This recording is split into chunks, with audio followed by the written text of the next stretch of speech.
I'm nervous. You nervous? I'm very nervous. Okay. Hey everyone, it's Baxter It's Jonathan. from Casino Guitars with another fun-filled, exciting conversational piece. Today, we're talking about Paul Reed Smith. Has PRS gone corporate? Dun, dun, dun. The ugly word. So there's some people riffing online like, oh, PRS is sold out, they gone corporate and stuff, which we think is funny because, well, I mean, anyway, again, the purpose of all guitar companies is to sell guitars. Sell and product. to sell more of them and to sell great guitars and quality. But full disclosure before we get started, I am a Gibson and Stratocaster diehard player. Telecaster player over here.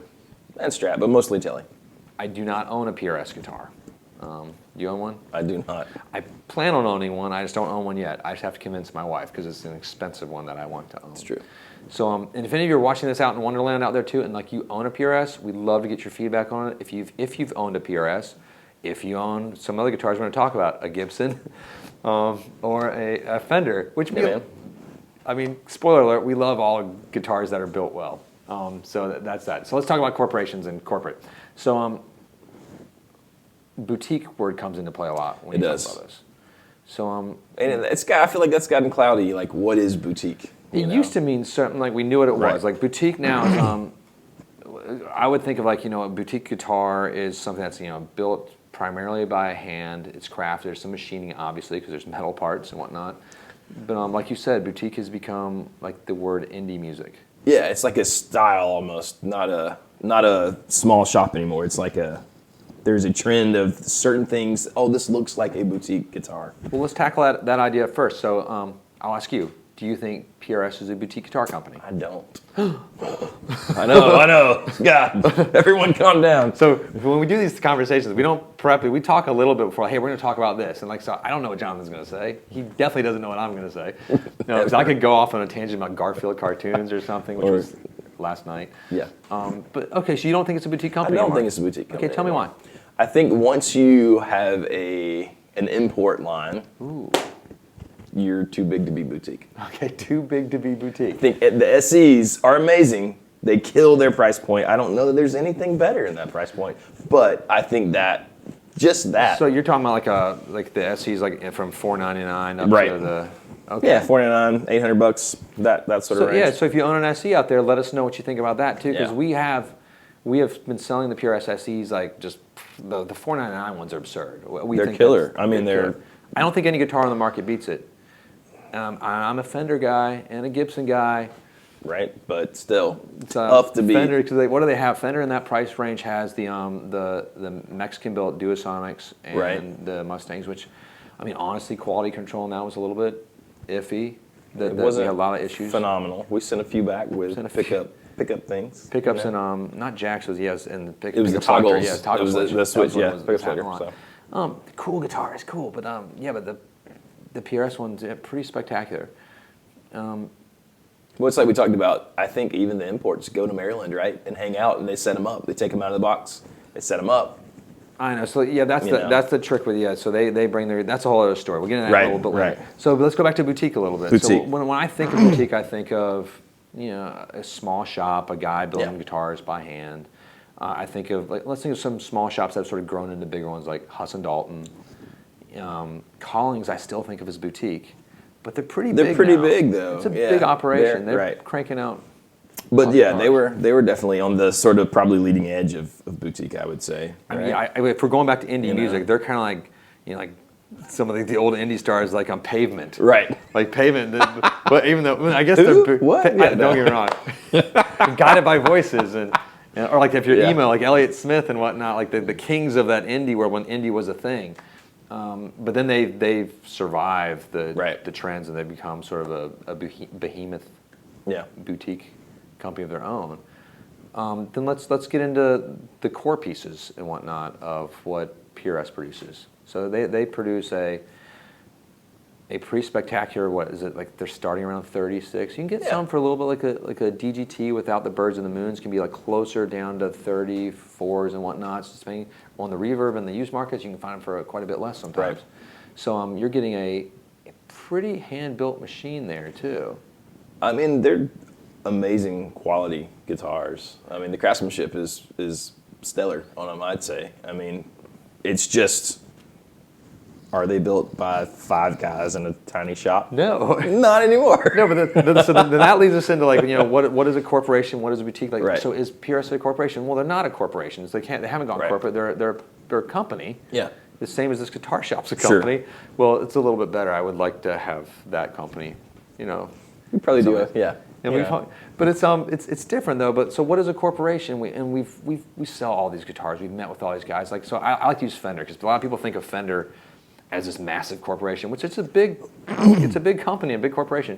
But like when you call Fender customer support, there's 6 dudes and 1 girl in the room, Just hanging out. Yeah. hanging out with like some cubicles. You can call them. Like, you get the same people. Yeah. like I know all these guys. Right. Like I was going to say their names just to punk them out a little bit, but I'm not going to do that. But there's one. He's this beautiful man. He's got these beautiful dreadlocks. He's a killer drummer. Another guy. He looks kind of like me. I feel bad for him. And I haven't met the young lady that works in the customer support, but they handle all the routing of the guitars, all of the if like normal people call, if I call, if other companies call, like they take that. They're not the phone answerer, but they get the routing and all. So there's only 6 of them. It's not like the Umbrella Corp from Raccoon City. Right. Little Resident Evil reference. Sorry. It's like that. And like Gibson. Even though they had their own issues, they had some issues with their ex CEO, I guess. They did. Who is now departed, and so it's a these are corporations, but it's not this massive megalodon corporation that's taking over the world like a lot of people think. There are just people. When you go there, you go to the factory, you call them. They're just dudes and ladies, just like working on stuff. I mean, at the end of the day, I think they're still trying to make just cool guitars. You know what I mean? I think it's I mean, they're trying to make money, but they're trying to make cool guitars. I mean, you go up to Martin too, which is it started off extremely boutique, and then now it's like it's a massive, one of the top acoustic guitar companies in history Ever, yeah. And the guy who runs the entire operation started off sweeping the floor at Gibson with a broom, and it's spectacular. So this is the corporations we're talking about. But going back to PRS, so the riffing on the internet, we saw it online. Then even when we talked to Paul at NAMM, which was an awesome interview, by the way, and thanks for taking your shoes off, Paul. We appreciate that. It's you have to watch the interview. It was really funny. But like he was hearing riffing. Like people are calling me corporate. I'm like, it's funny because if you meet Paul, he's the opposite of what you want of a corporate head. Right. He's a little bit squirrely. A little bit. Yeah. I mean, he's a mad scientist. You definitely don't get the vibe from him that he's like all about the bottom line, and we got to do this and cut these corners. No, he's gonna. No, I think if I think if like there was like a board of directors at PRS and they had their dinners, it'd be a nightmare. They would. They would want to fire. They'd be like, Paul. get out of here! Yeah. Get out of here! We're gonna keep your name, but no, because I think he's meeting him and talking to him and like all the guys that we know that work there, that he's actually on the floor almost every day. He's at his office where he's tinkering, but he's out there on the floor 90% of the time, walking around. He'll go to the station and grab somebody's stuff and start working on it. Like I don't see that from the other guitar companies I love and work with as much in the same way. That they don't have, what's the guy's name from Back to the Future? The crazy doctor. Oh. Yeah, Doc whatever. I think he is my hero. I think I'll look like him in a few more years. You will. I know, it's like, we did your hair white. I need a little more gray. Yeah. Just getting in there. I have 3 kids. But no, and if any of you out there and like have been to the factories, like we'd love to hear what your experience was, what your expectations were, what you thought like going into it, and then what you thought coming out of it. Because I've been to like pretty much all the factories. Yeah. And it's just each one sort of wows me in a different way. Because it's just shocking to go up. You go up to Stevensville, Maryland, and check out like there's people building guitars. It's pretty amazing. It's just there's people. It's like you think there's a machine that just like press button, throw the block of wood guitar in, and 2000. guitar pops out. That's not really how it works. Because you've seen our other videos. Jonathan worked at Gibson for a while, and so he worked at a guitar, and you build the guitars by hand. You do, and it's pretty impressive. They were founded in 1985. It's not that big of a company.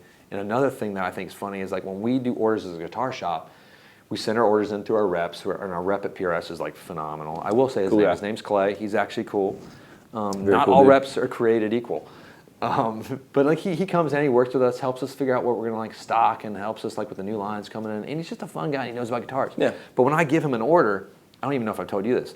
Like he takes our order and gives it to this young lady at PRS Smith, and she has it on her computer. She prints it out, has a piece of paper here in one stack, and she sees our orders. She inputs them in, then she puts them in another file over here. She does that for every guitar shop that Paul Reed Smith deals with. Wow.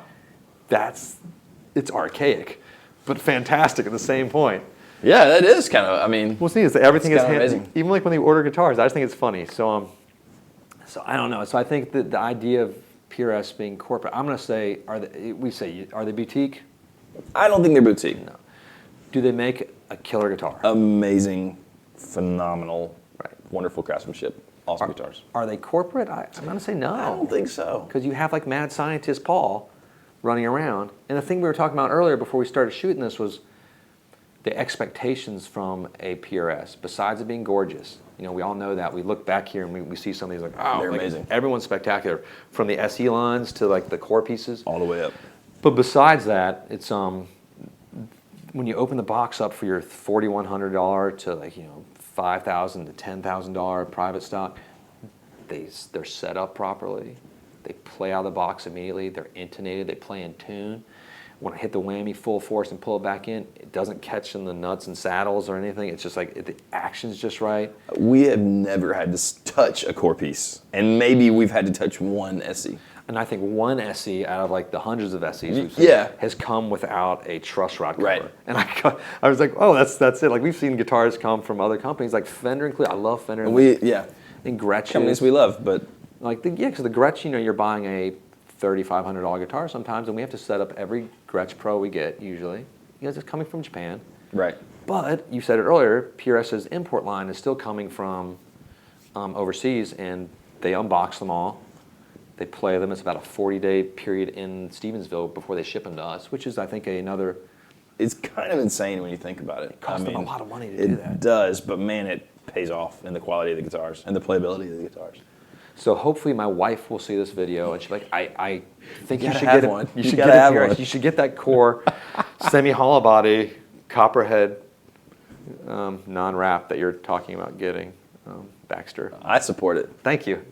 So got my vote. So please, like, let us know what you think. Like when you're out there in like the world of like guitar shops and online, we spend a lot of time online now. Like, let us know what you think. Is PRS gone corporate?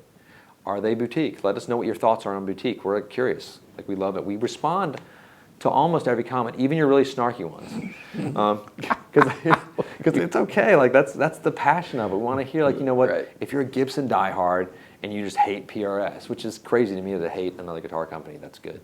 But if you are, I want to hear from you. And Absolutely.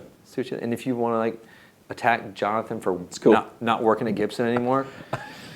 That'd be great. Because we have a video about Gibson and his time there. You should watch it. It's really fun. Just if you have any comments on, we love it. Just like let us know because you'll probably hear back from us, and we might become friends. I've actually become friends with a few people that we've started conversations with. Even some of the not so positive comments, we have made friends. There's one guy, I'm not going to say his tag online, but like when we started off, it was sort of like he started off kind of negative, like how could you say this about Gibson? I was like, well, here's why, but I think what you said was like he had some really good points. Because like sometimes we mess up, we're riffing right now, we're just talking, and we'll miss a fact. Right. But we become bros. We were born in the same year. It's like, man, I really like this guy. I can't wait to meet him. And some people we've actually met, like through these like YouTube like dialogues, like, hey, like we're gonna be out here buying some guitars and selling some guitars. Why don't you meet us? And like, oh, I live in Florida. Well, we're gonna be there. Yeah. We're buying this vintage guitar. You know, like so we meet at some like we're at Denny's or some horrible restaurant. So if you like Denny's, let us know. But if you like Fuddruckers, we really want to know because there's only like 4 of them left, I think. I know, but we found almost all of them. We did. That was our road trip to Atlanta. That's right. The life of Guitar Shop. We have an awesome life. Pretty darn good. I thank all the stars every day. Like I can't complain. Got cool people to work with. Well, and you. Well, yeah. You know? But anyway, sorry. If you have any more questions, comments, fire them at us. We've loved talking to you, Jonathan. Thanks so much. That was fun. Thank you. Delightful. PRS lovers, PRS haters, let's just unite. Let's make friends. Hugs. Subscribe. Like and subscribe. Oh yeah, do that too. It's down there somewhere. I'm all backwards. We can jam out on PRSs later now. That's good.